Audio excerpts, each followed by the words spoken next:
Baik, Assalamualaikum warahmatullahi wabarakatuh. Perkenalkan, nama saya Safa Zunifanka dari jurusan Ilmu Ekonomi 19. Akan membahas materi tentang relasi, fungsi, dan aplikasinya di dalam ekonomi. Langsung saja kita langsung masuk ke pembahasannya. Baik, kita masuk ke pembahasan relasi dan fungsi. Relasi dan fungsi digunakan untuk menunjukkan hubungan setiap elemen domain dengan setiap elemen range yang membentuk pasangan bilangan berurut. Relasi adalah hubungan antara X sebagai domain dan Y sebagai range dan dihubungkan dengan satu anggota, himpunan, atau lebih. Relasi biasa ditulis sebagai R sama dengan X menuju Y. Kita lihat di sini eh, ada dua himpunan yaitu X dan Y. Di X kita lihat di sini memiliki satu atau lebih range. Di Y maka ini dapat disebut relasi, dan kita bisa melihat eh, hasilnya. Himpunan pasangan berurutnya ada X1 Y1, X1 Y3, X2 Y2, X3 Y1, X3 Y3, X4 Y2, dan X4 Y4. Selanjutnya fungsi. Hubungan antara X sebagai domain dan Y sebagai range dan dihubungkan tepat pada satu anggota himpunan. Fungsi dapat ditulis sebagai F sama dengan X menuju Y. Kita lihat di sini bahwa fungsi pada himpunan Y dihubungkan dengan satu anggota himpunan Y. Dapat kita dari sini kita dapat menghasilkan himpunan pasangan berurutnya yaitu X1 Y1, X2 Y2, X3 Y3, dan X4 Y4. Selanjutnya jenis-jenis fungsi. Jenis fungsi berdasarkan bentuk operator persamaan dibagi menjadi dua, yaitu fungsi aljabar dan fungsi transenden. Fungsi aljabar adalah fungsi yang memuat operasi penjumlahan, pengurangan, perkalian, pembagian, penarikan akar, dan perpangkatan. Fungsi transenden adalah fungsi non-aljabar yang memuat operasi goniometri, logaritma, eksponensial, dan siklometri. Berdasarkan letak variabel, fungsi dibagi menjadi dua, fungsi eksplisit dan fungsi implisit. Fungsi eksplisit adalah fungsi yang variabelnya dipisah oleh tanda sama dengan dan terbagi menjadi ruas kiri dan ruas kanan. Misalnya Y sama dengan 8x2 tambah 32. Di sini kita bisa lihat variabel Y dipisah dengan 8x2 sebagai variabel ruas kanan. Selanjutnya fungsi implisit. Fungsi implisit adalah fungsi yang seluruh variabelnya terletak dalam ruas yang sama. Misalnya Y dikurang 8x2 sama dengan 32. Di sini kita dapat melihat variabelnya itu berada di satu ruas, yaitu di ruas kiri, Y dikurang 8x2. Selanjutnya, fungsi komposisi. Fungsi ini juga dapat disebut fungsi majemuk, yaitu fungsi yang diperoleh dengan mensubstitusikan fungsi lain ke dalamnya. Di sini kita ketahui bahwa Y sama dengan fx dan x adalah gz, maka fungsi komposisinya adalah y f gz. Nah, contoh, jika fx sama dengan x2 dikurang x1, x dikurang 1, dan gx sama dengan x dikurang 1, maka fungsi komposisi fgx adalah, nah, di sini disubstitusikan bahwa fx adalah gx, maka fgx sama dengan gx 2 dikurang gx dikurang 1. Hasilnya x dikurang 1 dikali 2 dikurang x dikurang 1 dikali kurang 1 min 1 sama dengan x2 dikurang 3x tambah 1. Soalnya fungsi inverse. Fungsi inverse adalah fungsi yang diperoleh dengan mempertukarkan domain dan range fungsi asal. Jika fungsi asal merupakan fungsi satu, jika fungsi asal adalah y sama dengan fx, maka fungsi inversnya adalah X sama dengan inverse Y atau X sama dengan inverse Fx. Nah, F kurang 1 ini adalah lambang dari fungsi inverse. Contoh, diketahui fungsi asal adalah Fx sama dengan 2X dikurang 1. Maka fungsi inversnya adalah Y. Nah, Fx ini diubah menjadi Y sama dengan 2X dikurang 1. 2X dimajukan ke depan dan Y dimundurkan ke belakang, maka itulah yang disebut inverse tambah 1, dan X sama dengan Y tambah 1 dibagi 2, karena 2 dipindahkan ke belakang maka dia dibagi. Inverse Y hasilnya adalah Y tambah 1 bagi 2. Selanjutnya fungsi linear. Fungsi linear ini terbagi menjadi 2, ada konstanta, ada juga variabel. Konstanta besarannya adalah besaran yang nilainya tetap. Nah, kita lihat di sini. Di sini dijelaskan bahwa konstanta terdiri dari konstanta mutlak yang mana konstanta mutlak ini nilainya tidak bisa berubah sama sekali. Misalnya Fx sama dengan 4. Dan ada juga yang namanya konstanta parameter yang nilainya bisa berubah tergantung kondisi. Misalnya Fx sama dengan C. Nah, maksudnya di sini konstanta itu bisa berubah ya tergantung dengan nilai C. Selanjutnya adalah variabel. Variabel adalah besaran yang nilainya berubah-ubah. Misalnya dalam fungsi X sama dengan X tambah 4 dengan grafik sebagai berikut. Nah, kita lihat grafik tersebut. Nah, ini adalah Fx sama dengan X tambah 4.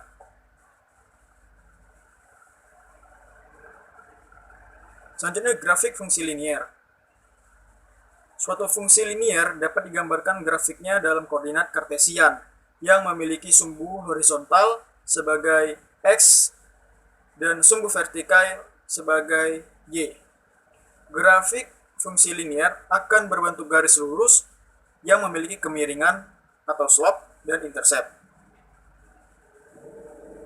Untuk slope ini adalah kemiringan garis lurus dan intercept adalah garis perpotongan.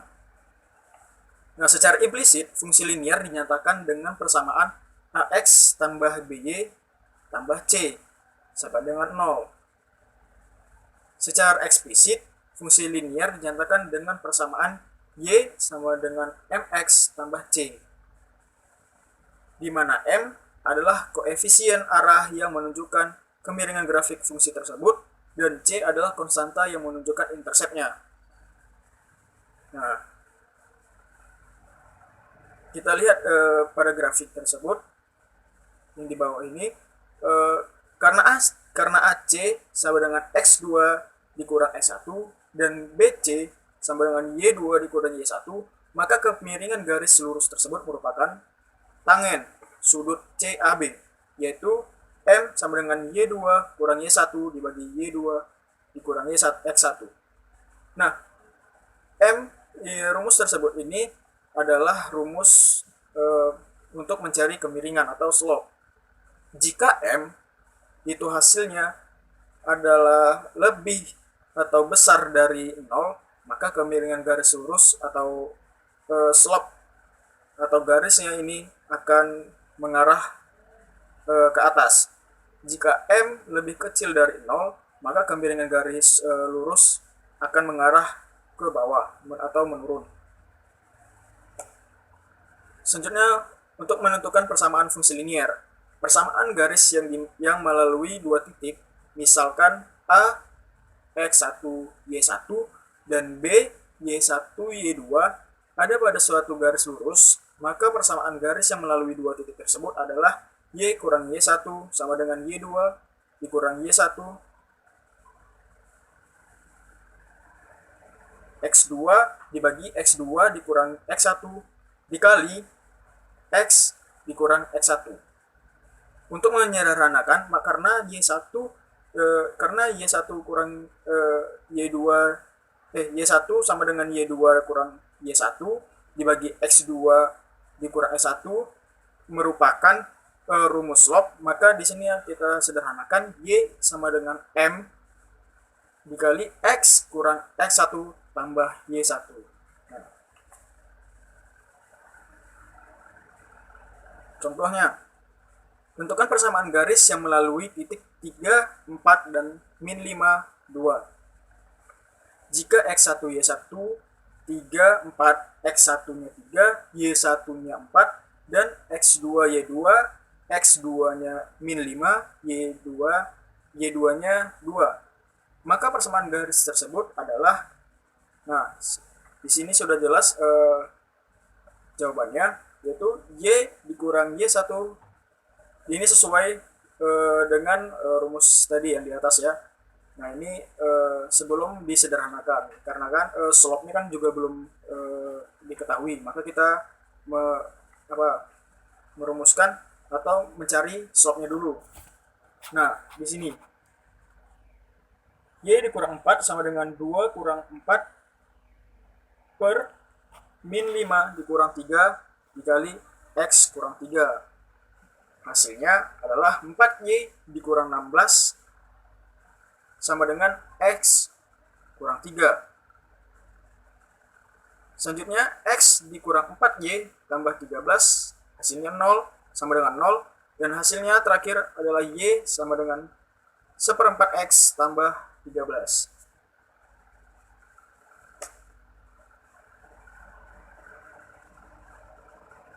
Selanjutnya adalah hubungan antara dua garis lurus. Diketahui dua persamaan linear Y sama dengan M1 tambah C1 dan Y sama dengan M2 tambah C2. Secara grafik, hubungan kedua persamaan tersebut akan menunjukkan satu berpotongan tegak lurus jika M1 kali M2 hasilnya min 1. Yang kedua, berpotongan sembarang jika M1 tidak sama dengan M2 dan C1 tidak sama dengan C2. Yang ketiga, sejajar jika M1 dan M2 sama dan C1 tidak sama dengan C2. Yang keempat, berimpit jika M1 sama dengan M2 dan C1 sama dengan C2. Selanjutnya, jarak dua titik pada bidang. Jarak dua titik pada bidang, contohnya, jika dua titik A X1 Y1 dan B X2 Y2 membentuk garis AB seperti pada kurva yang di bawah, maka jarak garis AB adalah AB sama dengan akar X2 dikurang X1 kuadrat ditambah Y2 dikurang Y1 kuadrat. Nah, di sini ada contoh. Tentukan jarak garis AB jika A 8, 5, maksudnya di sini adalah X2, X1-nya adalah 8 dan Y1-nya 5, X2 3 dan X1 3 dan Y1 3 dan Y2 min 7. Nah, kita masukkan, kita substitusikan nilai tersebut kepada dalam rumus. Nah, hasilnya 3 dikurang 8 kuadrat tambah min 7 kurang 5 kuadrat sama dengan AB adalah 13. Selanjutnya, aplikasi fungsi linear dalam bisnis ekonomi. Fungsi permintaan. Nah, ini adalah dasar dari pelajaran ekonomi. Fungsi permintaan. Jumlah permintaan suatu barang atau dilambangkan dengan quantity demand merupakan fungsi dari harga barang itu sendiri atau price. Nah, dalam untuk mengetahui fungsi permintaan ada beberapa indikator, yaitu pendapatan, lalu pendapatan yang dapat dibelanjakan, harga barang substitusi, dan selera. Nah, atau dapat kita lihat di sini sudah ada jumlah permintaannya. fungsi permintaannya quantity demand sama dengan fungsi P, YD, PS, dan T. Hubungan fungsional tersebut dengan menggunakan persamaan dapat dituliskan sebagai quantity demand sama dengan alpha 0 dikurang alpha 1P tambah alpha 2 YD tambah alpha 3 PS tambah alpha 4 T. Untuk keperluan penggambaran kurva permintaan dan sesuai dengan hukum permintaan, maka suatu fungsi permintaan dinyatakan sebagai quantity demand sama dengan fungsi price. Dan persamaan permintaannya dituliskan sebagai QD sama dengan alpha 0 dikurang alpha 1P. Dan kurva permintaan adalah sebagai seperti yang ada kurva yang berada di sebelah kanan. Jika harga suatu barang naik, maka jumlah permintaan terhadap barang tersebut akan menurun.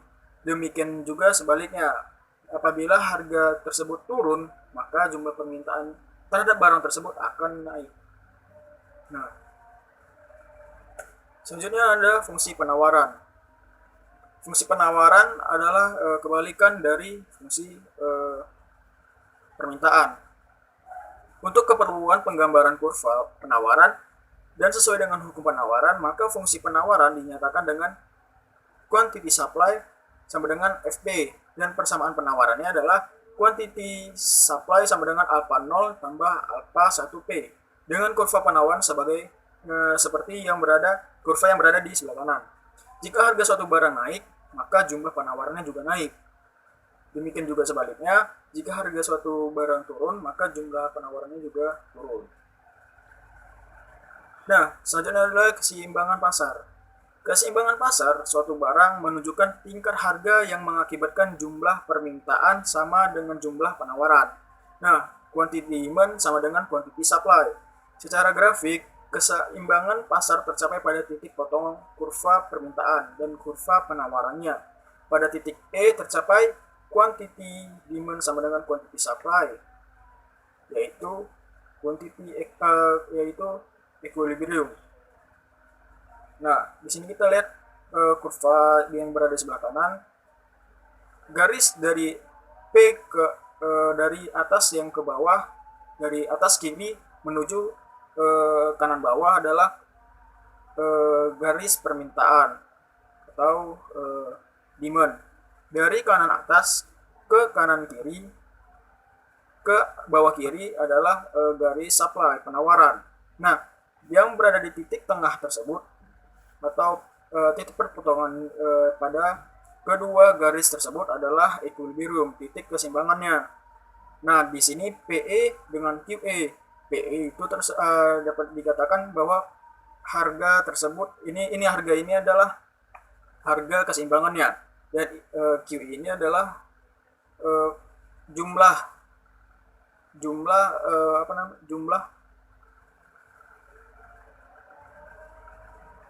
keseimbangannya.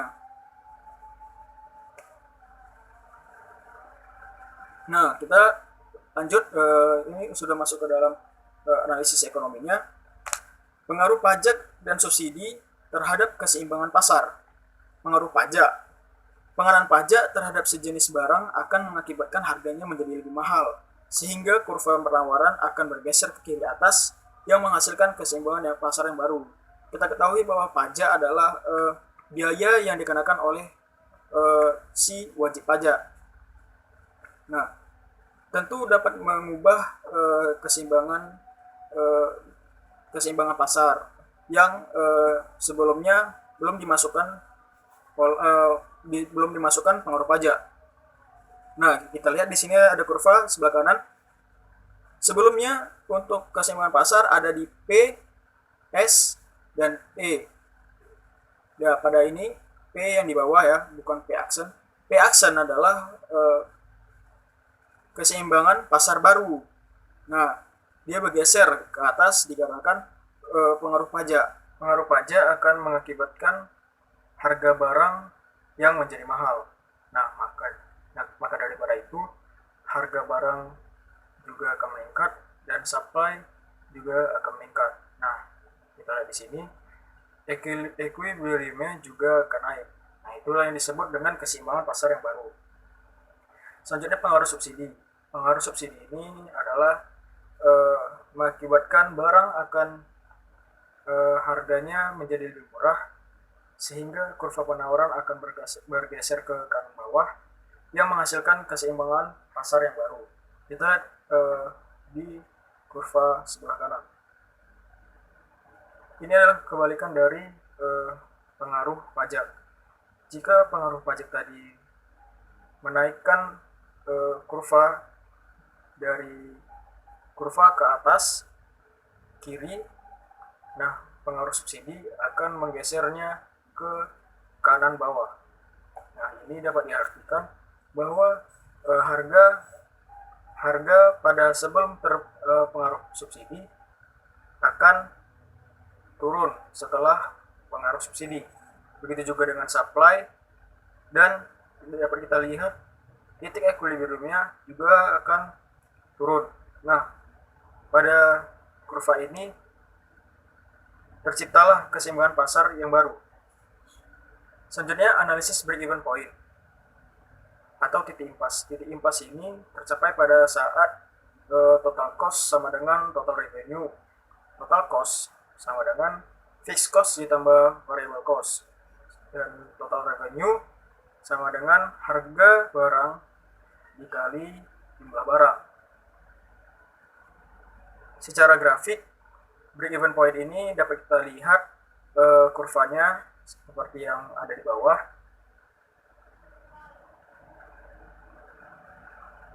Nah, break-even point berada di pada titik pertemuan fixed cost dengan fixed cost dengan total cost dan total revenue. Nah, pada titik itulah break-even point tercapai.